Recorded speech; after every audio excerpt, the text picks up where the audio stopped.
உங்கள் தங்கம் வெள்ளி வைர நகைகளை விற்று பணம் பெற நம்பிக்கையான நிறுவனம் மேக்ஸ் கோல்ட். கால் 04445454545. தங்கம்னா காசு, அது விற்கணும்னா மேக்ஸ். தனஸ்தானத்துல 4 கிரகங்கள். இதை விட என்னங்க நிறைய நல்லது அப்படின்றது நடக்க போகுது. ஆனா கையில பணம் மட்டும் தங்க மாட்டேங்குது மேடம் அப்படின்னு சொல்றவங்களுக்கு கூட நல்லா புரிஞ்சுக்கோங்க. உங்களுடைய அதிர்ஷ்டம் பணமாக மாறக்கூடிய காலகட்டம் இந்த காலகட்டம். பொதுவாகவே தனுசு வந்து பாருங்க, குருதான் ராசி அதிபர். இன்பில்ட்டாவே I know better than you. ஆனால் புதன் 2ஆம் பாவம் அப்படின்னும் போது பெருசாக யாருக்கும் வாக்கு கொடுக்கக்கூடாது.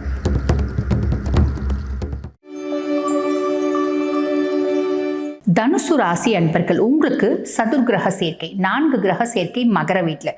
மகரம் உங்களுக்கு என்ன பாவம் அப்படின்னா 2ஆம் பாவம். தன குடும்ப வாக்குஸ்தானத்தில் 4 கிரகங்கள், தனஸ்தானத்தில் 4 கிரகங்கள். இதை விட என்னங்க நிறைய நல்லது அப்படின்றது நடக்க போகுது. ஃபஸ்ட்டு வந்து பாருங்கள், சூரியனை வச்சுக்கலாம். சூரியனை பற்றி சொல்லணும் அப்படின்னா அவன் 9ஆம் பாவத்துக்கு அதிபன். 9ஆம் பாவத்துக்கு அதிபன். அப்போ நிறைய வந்து பாருங்கள், உங்களோட ஜாதகத்தை நீங்கள் நிறைய பேர்கிட்ட காமிச்சிருப்பீங்க, சொல்லுவாங்க நல்ல அதிர்ஷ்டமான ஜாதகங்க இது அப்படிம்பாங்க. ஆனால் நம்மளுக்கு வாழ்க்கையில் எந்த அதிர்ஷ்டமும் நடந்திருக்காது. அந்த மாதிரி ஜாதகம் பார்க்க வந்து புலம்புறவங்களும் நிறைய உண்டு. மேடம் நாங்கள் ஜாதகம் பார்த்துட்டே இருக்கோம், யார் பார்த்தாலும் இது அதிர்ஷ்டமான ஜாதகம்னு சொல்கிறாங்க, ஆனால் கையில் பணம் மட்டும் தங்க மாட்டேங்குது மேடம் அப்படின்னு சொல்கிறவங்களுக்கு கூட நல்லா புரிஞ்சுக்கோங்க. உங்களுடைய அதிர்ஷ்டம் பணமாக மாறக்கூடிய காலகட்டம் இந்த காலகட்டம் அப்படின்லாம். சூரியன் பாக்கியாதிபதி வந்து பார்த்திங்கன்னா 2ஆம் பாவத்தில் வந்து உட்கார்றது அப்படின்றது ஏதோ ஒரு விதத்தில் குட் லக், ஃபார்ச்சூன், அதிர்ஷ்டம், மேன்மை, முன்னேற்றம் கிடைக்கும். தந்தை, குரு, பெரியவர்கள், தந்தை வழி சொந்தங்கள் மூலயமா ஆதாயம் அப்படின்றது வரும். குடும்பத்தில் மரியாதை அப்படின்றது உயரும். உங்கள் குடும்பத்தில் பொதுவாக வந்து பாருங்கள், தனுசு ஒரு சிறந்த ஆசை. நிறைய வந்து பார்த்திங்கன்னா சொசைட்டியில் அவங்களோட பேச்சை கேட்டு பெரிய லெவலில் சக்ஸஸ் ஆனவங்க எத்தனையோ பேர் இருப்பாங்க. ஆனால் குடும்பத்தில் யாரும் பெருசாக பேச்சு கேட்க மாட்டாங்க. இது என்னோட 16 இயர்ஸ் எக்ஸ்பீரியன்ஸில் நான் கண்ட உண்மை. ஆனால் இந்த காலகட்டம் குடும்பத்துலேயும் உங்களுக்கு மரியாதை, மதிப்பு, அந்தஸ்து அப்படின்றது உயரும் அப்படின்னு சொல்லலாம். பேச்சில் கொஞ்சம் அதிகார தோரணை வரும். பொதுவாகவே தனுசு வந்து பாருங்கள், குருதான் ராசி அதிபன். குரு தான் வந்து பார்த்திங்கன்னா ராசிக்கு அதிபன் அப்படின்றதுனால இன்டெப்த்தாக நாலேஜ் இருக்கும் உங்களுக்கு. இன்பில்ட்டாகவே I know better than you, நான் பெருசாக வந்து உங்ககிட்ட காலில் விழுந்து எதையும் கற்றுக்க மாட்டேன் அப்படின்ற மைண்ட் செட் இன்பில்ட்டாகவே தனுசுக்கு உண்டு.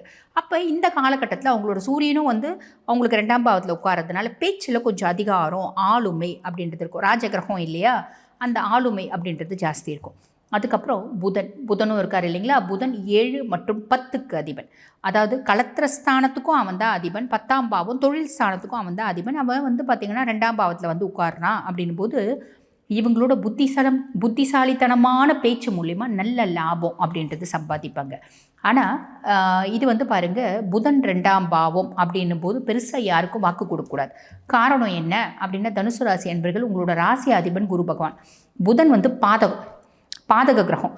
அப்போ வந்து பாருங்கள் பக்க கிரகம். அப்போ பக்க கிரகம் 2ஆம் பாவத்தில் வந்து உட்கார்றா அப்படின் போது பெருசாக யாருக்கும் வாக்கு கொடுக்காதீங்க. வாக்கு கொடுத்தா என்ன, வாக்கு கொடுத்தா காப்பாற்ற முடியாது, ரொம்ப சிம்பிள். அதே மாதிரி வாழ்க்கை துணைக்கிட்ட வந்து பார்த்திங்கன்னா நம்ம குடும்பத்தில் எப்படி பணம் வருது, அந்த பணத்தை எப்படி நம்ம வந்து பார்த்திங்கன்னா அசர்ட்டாக கன்வெர்ட் பண்ணலாம், எப்படி டெபாசிட் பண்ணலாம், எப்படி அதை பன்மடங்காக பெருக்கலாம், இப்படி கலந்த ஆலோசனை அப்படின்றது பல பிளான் பண்ணுவீங்க. அந்த பிளான் சக்ஸஸும் ஆகும் அப்படின்னு சொல்லலாம். அதுக்கப்புறம் சுக்கிர பகவான்.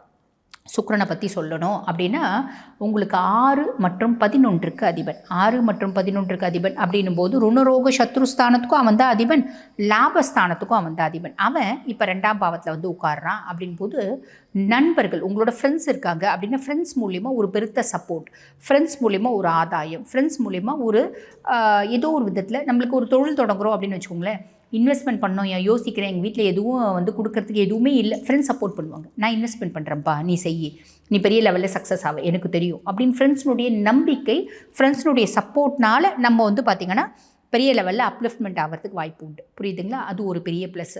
ஃப்ரெண்ட்ஸ்னால சந்தோஷம், ஃப்ரெண்ட்ஸ்னால நம்மளுக்கு வந்து பார்த்திங்கன்னா மதிப்பு, மரியாதை இன்க்ரீஸ் ஆகிறது.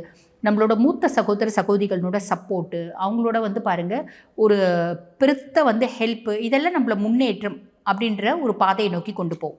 இதை வந்து ப்ராப்பராக நம்ம யூஸ் பண்ணலை அப்படின்னாலும், இல்லை தப்பான ஃப்ரெண்ட்ஸை நம்ம நம்புகிறோம் அப்படின்னாலும் அது வந்து ஒரு சிலருக்கு நெகட்டிவாக போகிறதுக்கு வாய்ப்பு உண்டு. எப்படி, மூத்த சகோதரிகள் மூலிமா ஒரு செலவு, ஃப்ரெண்ட்ஸ் மூலிமா ஒரு செலவு, அந்த மாதிரியும் லைட்டாக வரதுக்கு வாய்ப்பு உண்டு. ரொம்ப சிம்பிள். நம்ம வந்து பெருசாக இதை காம்ப்ளிகேட் பண்ணிக்க வேண்டாம். ஒரு பிஸ்னஸ் அவங்க சொல்கிறாங்க, நீங்கள் ஆரம்பிக்கிறீங்க, நல்லா டெவலப் ஆகிடுச்சு, மச்சான் ட்ரீட் கொடு அப்படின்னா ட்ரீட் கொடுப்போம் இல்லைங்களா, அதை கூட நம்ம செலவாக எடுத்துக்கலாம். ஸோ அந்த மாதிரி வரத்துக்கும் வாய்ப்பு உண்டு அப்படின்னு சொல்லலாம். அதுக்கப்புறம் செவ்வாயும் இருக்கா இல்லைங்களா. செவ்வாயை பொறுத்த வரைக்கும் 5 மற்றும் 12க்கு அதிபன் அவன் உங்களுக்கு. செவ்வாய் 5ஆம் பாவத்துக்கும் அவன் தான் அதிபன். அதே மாதிரி பார்த்திங்கன்னா 12ஆம் பாவத்துக்கும் அவன் தான் அதிபன். என்ன பண்ணுவான்? அதாவது பூர்வ புண்ணியஸ்தானம், புத்திரஸ்தானத்துக்கும் அவன் தான் அதிபன், மோட்ச விரயஸ்தானத்துக்கும் அவன் தான் அதிபன். அப்போ பிள்ளைங்களோட கல்வி தொடர்பான செலவுகள் அப்படின்றது வரும்.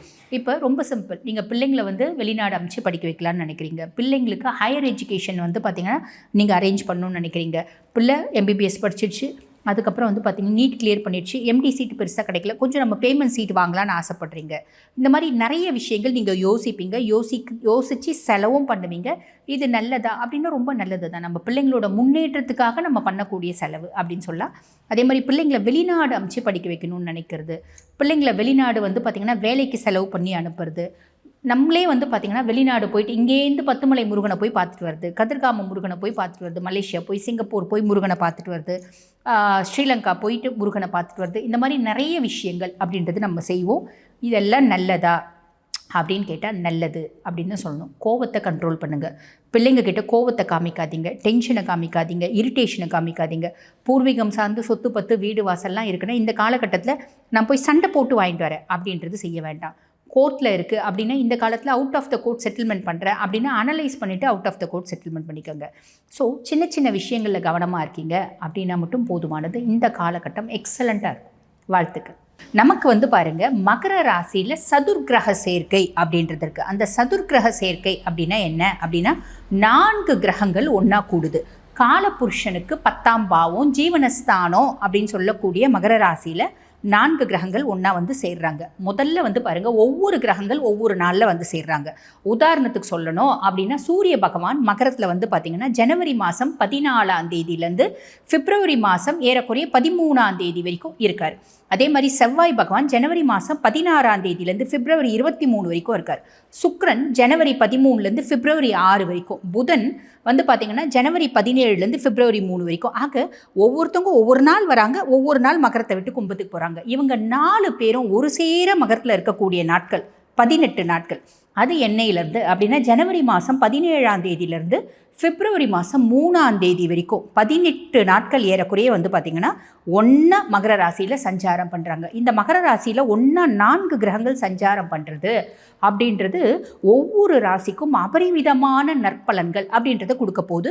இதெல்லாம் வந்து பாருங்கள், ஜோதிடத்தில் சூக்ஷ்மமான நாட்கள். ஏதாவது ரொம்ப முக்கியமான விஷயம் நல்ல விதத்தில் செய்யணும் அப்படின்னா இந்த நாட்களை நம்ம பயன்படுத்திக்கலாம்.